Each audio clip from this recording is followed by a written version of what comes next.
Guys, welcome back to EcoReef. My name is Mike. The weather's a little bit better, and today I'm going to show you how I built my outdoor coral farm, and I'm going to give you a little heads up of what's going on in the EcoReef shed and what the future expansion plans are. Let's head over to the greenhouse and have a look how the corals are doing outside in this better weather that we're having now. So we don't have to go far, guys. It's just here. We've actually had a little accident. Welcome to the world of fish keeping, coral keeping. I've just had a bit of a leak. I just had one of the baskets go over the outlet. That's another job I need to do. I need to create a basket, print a basket to go over here to stop anything obstructing it, because we've just had that and it's just been a bit of a catastrophic leak here. If that would happen overnight, we would be in trouble. So that's going to be on the list to do today. But this is the outdoor tank, guys. I've showed you in a few videos now, a few experiments going on in here, nothing special.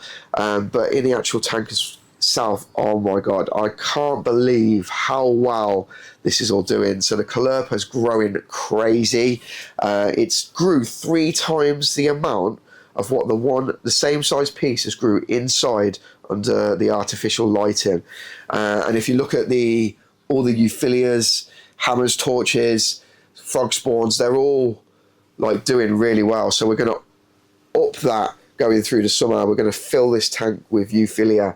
And apparently, from what I've been seeing from other coral farms that do this outside, is the euphilia, they colour up completely different to what they do under artificial light. So I haven't seen what these look like yet under blues. So it'd be amazing to see in another few weeks what they look like under blues. But some of these have been out here nearly coming up to 2 months now. So they're doing really, really well. And we've got some anemones here that were almost dead that are coming completely back. It's just doing really well, really, really well. But guys, you want to see how I keep this warm and what I do and the things, the reasons why I chose things and what I was going to do. So it was an experiment to start with. So if anyone's thinking it looks cheaply done, yeah, it definitely was cheaply done. The whole outdoor experiment has cost me around about, let's say safely £500, but no more. So I used an old IBC container. This was going to be one of the water containers that I was using. However, it was really dirty and it didn't look very good. Like they're the new IBCs I've got for the water out there. So I thought, what can I do with it? I chopped it in half, turned it into the outdoor grow. So we've used the bottom of the IBC for the support, which has worked really well. That was just a last minute thing. I was going to put it on breeze blocks, but I thought I'll do it on there. I've put marine plywood on the floor for the purpose of water, and I just put a trim round the top. If I was to do this again, I'd use a thicker trim. This didn't work very well, so that's just to make it look nicer and you don't catch your wrists on the cut IBC container. And then I used PVC piping. I got a cheap garden thermometer there so I can just see the temperature of it. And I used some wall insulation. It's was like the medium-sized one. It's silver front and back, and I've just got that going all the way around. And then at night, I cover it with this here. So that keeps the heat in at night. Then we've got the pipes that are all pipe labbed, and I'll show you them and where they go and how that works as well. So, and also I put lots and lots of live rock in here, so it all helps and aids the filtration.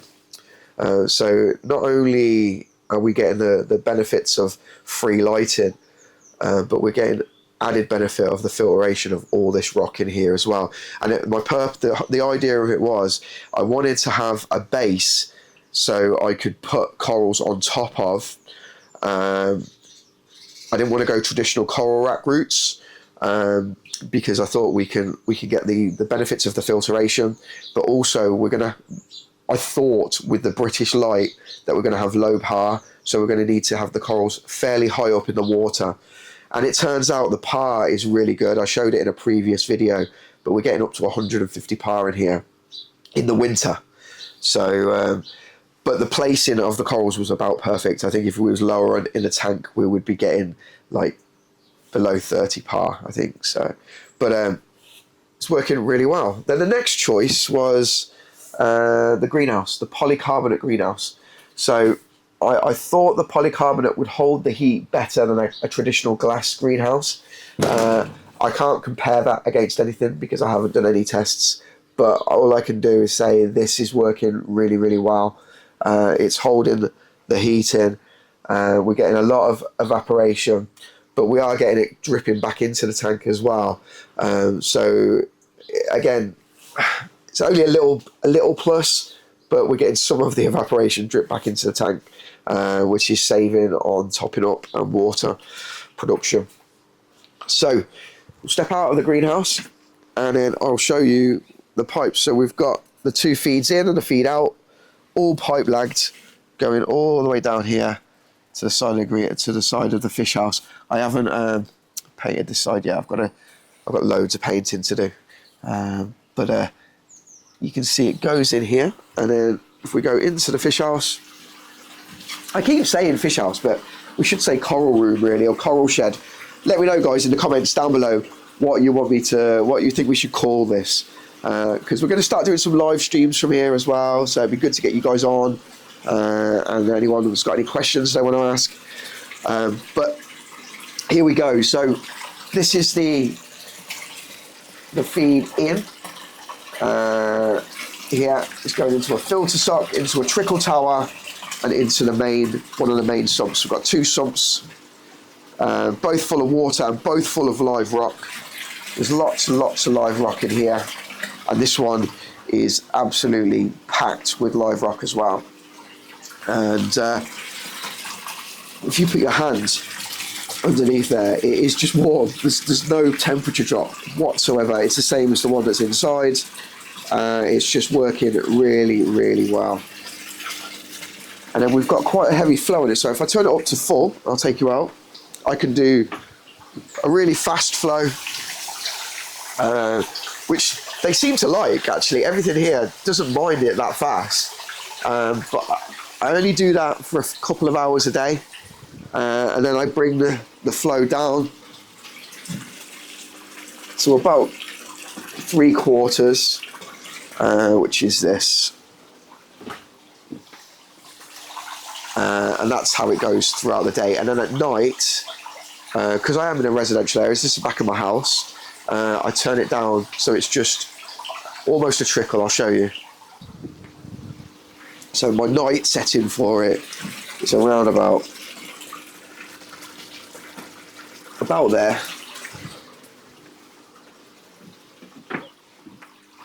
And you can see it just trickles out.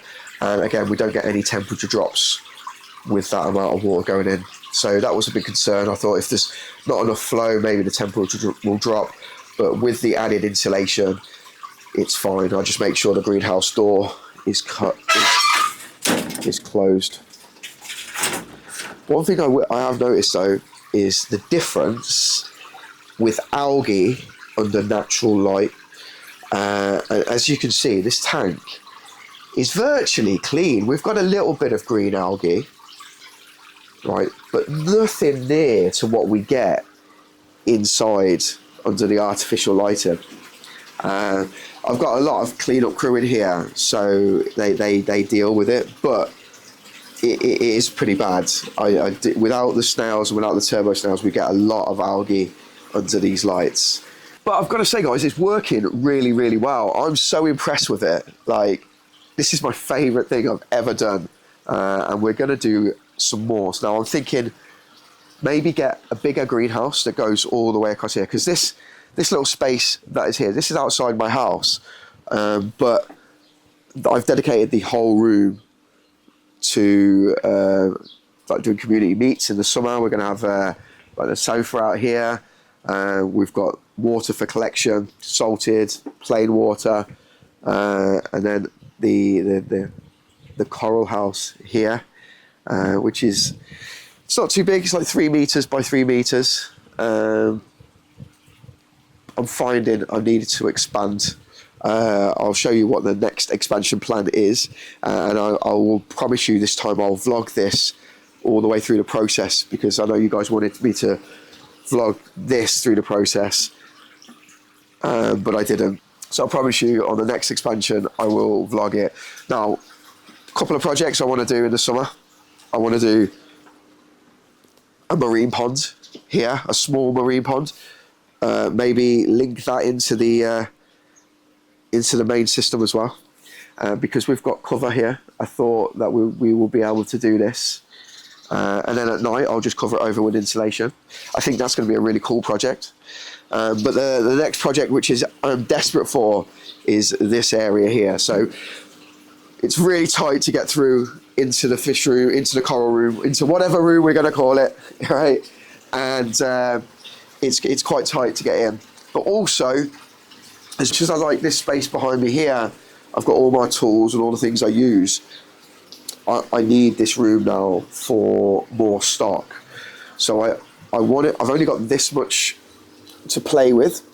So what I'm going to do, I think, is I'm going to create a whole invert system going down here, and to incorporate with our Friday frags.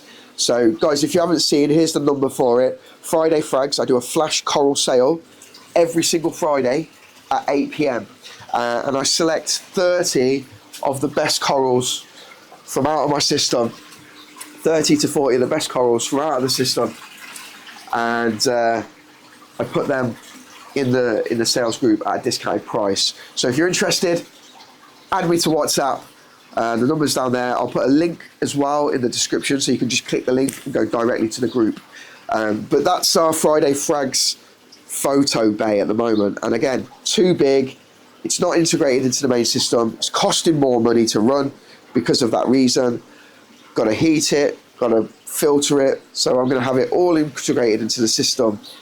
Coming into this system here, that's going to be here, all invert boxes, which I'm going to make myself, by the way. And this is the prototype invert box I'm going to make. It's got a weir in it. I think we're going to be having an acrylic window on each box, which will look really cool. So some of them don't have to have a window, because I'm just going to grow mushrooms and things in there, and just leave them to grow. But we're going to have about 50 of those boxes up here, so it'll give us a big invert system. What do you think to that? Put it in the comments down below. If you've got any suggestions, anything you want to see, or you've got anything you think I can improve on, please let me know. But let's end the video inside the greenhouse. Here we go. It's so cramped, but I'm inside. So guys, let me know what you think to the outdoor tank as well. Would you do it? Do you think I'm doing it right? Is there anything else I could do to improve it? But I'd love to know your thoughts. Thanks a lot for watching. If you're not subscribed, click that subscribe button, share the video, put something in the comments down below, and remember, click that notifications bell and you get all my latest uploads. But guys, thanks a lot for watching, and I'll see you in the next video. Take care.